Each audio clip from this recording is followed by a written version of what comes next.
Deja m-am enervat. Bun venit la un nou episod. Asta să vă arăt două chestii. Aici puteți găsi 2 invocări în ăsta, nu 1.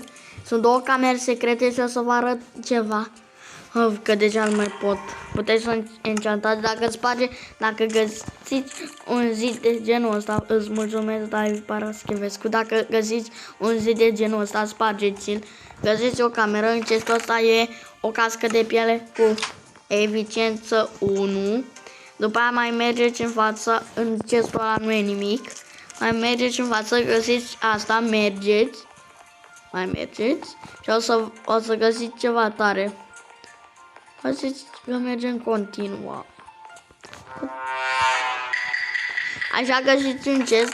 Aici puteți găsi 2 golden apple-uri neînchantate. Asta a fost episodul. Dacă v-a plăcut, nu uitați să dați like, un subscribe, un cloțopel. Pa, pa! Pa, pa!